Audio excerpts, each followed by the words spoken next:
మీ ఎలాంటి వ్యాపార ప్రకటనలకైనా వెంటనే మా ఛానల్ సంప్రదించండి. ఓం నమో భగవతే రుద్రాయ. వైశాఖ మాసంలో శుక్లపక్ష తదియా తిథినే మనం అక్షయ తృతీయగా పిలుస్తూ ఉంటాం. అక్షయ తృతీయ రోజునాడు ఒక ప్రత్యేకమైనటువంటి అక్షయ పాత్రను గనక మనం తయారు చేసుకున్నాము అంటే ఖచ్చితంగా మనకి ఉన్నటువంటి ఆర్థిక పరమైనటువంటి సమస్యలన్నీ కూడా తొలగిపోయే అవకాశాలు ఉంటాయి. సాధారణంగా అక్షయ తృతీయ రోజునాడు బంగారం కొనాలి అని అందరూ కూడా అంటూ ఉంటారు.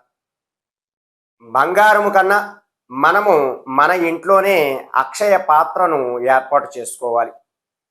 అక్షయ పాత్ర ద్వారా మనకి ధనం అనేటటువంటిది లోటు లేకుండా ప్రతి నిత్యము కూడా మనకి అవసరమైనటువంటి ధనమంతా కూడా లభించాలి అంటే అక్షయ తృతీయ నాడు ఈ అక్షయ పాత్రను ఏర్పాటు చేసుకోవాలి. ఈ అక్షయ పాత్రలో మనము తెచ్చినటువంటి ధనమునంతా కూడా అందులో ఉంచి మరలా ఆ ధనమును మనం ఖర్చు పెట్టుకున్నట్లయితే మనకి ధనానికి లోటు లేకుండా ఉంటుంది. అయితే ఈ యొక్క అక్షయ పాత్రను మీరు ఎప్పుడు తయారు చేసుకోవాలి? 20 ఏప్రిల్ 2026 ఉదయం 5:30 నుండి 7 గంటల మధ్య ప్రాంతంలో ఈ అక్షయ పాత్రను తయారు చేసుకోవాలి. దీనికి కావలసినటువంటి పదార్థములు ప్రధానముగా ఒక చిన్నపాటి మట్టి కుండను తీసుకోవాలి. ఈ మట్టి కుండకు చుట్టూ కూడా పసుపును రాసి గంధము బొట్టు కుంకుమ బొట్టును కూడా అలంకరించాలి. అలంకరించిన తరువాత ఈ మట్టి కుండకు పైన సరిపడేటటువంటి ఒక మూతను కూడా ఏర్పాటు చేసుకోవాలి. ఇప్పుడు ఈ మట్టి కుండలో కొన్ని ప్రత్యేకమైనటువంటి ద్రవ్యాలతో నింపి మనకి ధనమును ఆకర్షించేటటువంటి పదార్థాలన్నింటినీ కూడా ఇందులో ఉంచాలి. ఆ పదార్థాలు ఏమిటంటే ముందుగా మీరు ఈ మట్టి కుండకి చక్కగా అలంకారం చేసిన తరువాత దానిలో సగానికి పైగా రాళ్ల ఉప్పును వేయాలి. రాళ్ల ఉప్పును వేసిన తరువాత దానిలోనే మీరు 3 పసుపు కొమ్ములను వేయాలి. అలాగే కొద్దిపాటి పచ్చకర్పూరాన్ని వేయాలి. అలాగే కొంచెం కుంకుమను వేయాలి. కొంచెం జవ్వాదిని కూడా వేయాలి. 5 యాలకులు 5 లవంగాలను కూడా వేయాలి.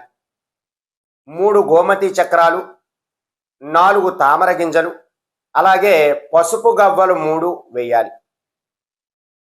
వేసిన తరువాత మనం ఇంట్లో వాడేటటువంటి సాధారణ కర్పూరాన్ని కూడా వేయాలి. పచ్చ కర్పూరము కూడా వేయాలి, సాధారణమైనటువంటి కర్పూరము కూడా వేయాలి. ఇవన్నీ కూడా వేసిన తరువాత ఒక ఎర్రటి క్లాత్ను తీసుకోవాలి. ఒక చిన్న ఎర్రటి క్లాత్ను తీసుకుని దానిలో 5 నాణెములను వేయాలి.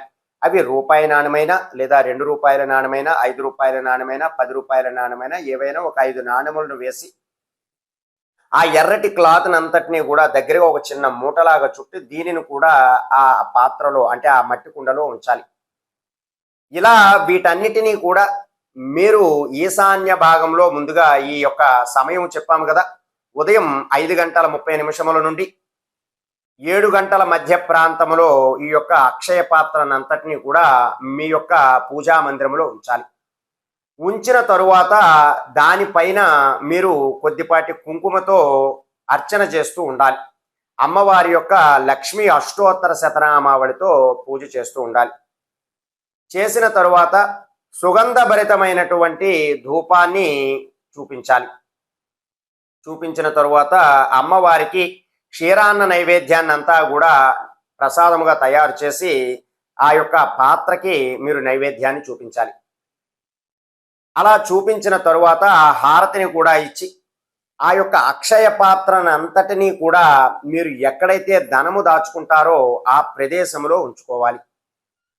మీరు ఎప్పుడైనా సరే మీరు ధనము ఇంటికి తెచ్చుకుంటున్నటువంటి సమయంలో ఆ ధనమునంతటినీ కూడా ఆ అక్షయ పాత్రలో శుక్రవారం నాడు ఉంచాలి. ప్రతి శుక్రవారము కూడా దానిలో చిన్న నోటైనా పెద్ద నోటైనా సరే చిల్లర పైసలైనా సరే ఉంచి మంగళవారం నాడు ఆ యొక్క పదార్థాలు ఉంటాయి కదా, వాటన్నిటిలో ఉన్నటువంటి మీరు ఖర్చు పెట్టుకోవలసినటువంటి ఆ ధనమునంతటినీ కూడా తీసుకుని మీరు మంగళవారం నాడు ఖర్చుగా ఉపయోగించుకోవాలి. అలాగే ఈ యొక్క ఎప్పుడైనా ఈ యొక్క పాత్రలో మీకు రాళ్ల ఉప్పు క్రమము తగ్గినట్టు మీకు అనిపించినట్లయితే మరలా రాళ్ల ఉప్పుని కొంచెం మీరు ఉంచుకోవాలి. ఇది సంవత్సరం పొడవునా కూడా ఈ పాత్రని మీ గృహంలో ఉంచుకోవాలి. అలాగే ఈ యొక్క పాత్రకు ప్రతి శుక్రవారం నాడు కూడా మీరు ధూపాన్ని అనేటటువంటిది చూపించాలి. ఈ అక్షయ పాత్రతో మీకున్నటువంటి ఆర్థిక పరమైనటువంటి సమస్యలన్నీ కూడా తొలగిపోతాయి. అలాగే మరొక ప్రత్యేకమైనటువంటి తంత్ర పరిహారం ఏమిటి అంటే, ఒక చిన్నపాటి మట్టి కుండను తీసుకోండి. దానిలో ఆవు పాలను నిండుగా వేయండి. ఇప్పుడు ప్రతి ఇంట్లో కూడా ఫ్రిడ్జ్ అనేటటువంటిది కామన్గా ఉన్నది. రిఫ్రిజిరేటరు ప్రతి ఇంట్లో కూడా ఉన్నది కాబట్టి మీరు డీప్ ఫ్రిడ్జ్లో ఒక భాగము అంటే ఒక పక్కగా ఈ యొక్క మట్టి కుండలో పాలను వేసి, అక్షయ తృతీయ రోజు నాడు ఇప్పుడు నేను చెప్పినటువంటి సమయం రోజు 5:30 నుండి 7 గంటల మధ్య ప్రాంతంలో ఉదయాన్నే ఈ యొక్క పాత్రనంతా కూడా ఆ డీప్ ఫ్రిడ్జ్లో ఉంచాలి. ఇలా మీరు ఈ 2 పాత్రలను గనక సంవత్సరం పొడుగునా ఉంచినట్లయితే మీకు ఉన్నటువంటి ఆర్థిక పరమైనటువంటి సమస్యలన్నీ కూడా తొలగిపోవడం, అలాగే మీకు ధన ప్రవాహం అనేటటువంటిది కలగడం, ధనము ఏదో ఒక రూపంలో మీ ఇంటికి చేరడము, తద్వారా మీరు ఆ ధనమునంతా కూడా ఖర్చు పెట్టుకోవడము కూడా జరుగుతుంది. ఈ శక్తివంతమైనటువంటి అక్షయ పాత్రను మీరు అక్షయ తృతీయ నాడు ఏర్పాటు చేసుకోండి. అలాగే మీ ఇంటికి అక్షయ తృతీయ నాడు కొత్త చీపురును, అలాగే రాళ్ల ఉప్పు ప్యాకెట్టును, అలాగే మీరు అవకాశం ఉన్నవారు బంగారాన్ని కూడా కొనుక్కుని, అంటే కొత్త వస్తువులు ఏవైనా సరే కొనుక్కుని తెచ్చుకుని మీ గృహంలో ఉంచుకున్నా సరే మీకున్నటువంటి ఆర్థిక పరమైనటువంటి సమస్యలన్నీ కూడా తొలగిపోయి అఖండ ధన సంపాదన కలిగేటటువంటి అవకాశాలు ఉంటాయి. కాబట్టి ఈ శక్తివంతమైనటువంటి పరిహారాలను ఆచరించి ఆర్థిక పరంగా ఎదిగి అమ్మవారి యొక్క అనుగ్రహం పొందడానికి ప్రయత్నం చేయండి. సర్వే జనా సుఖినో భవంతు.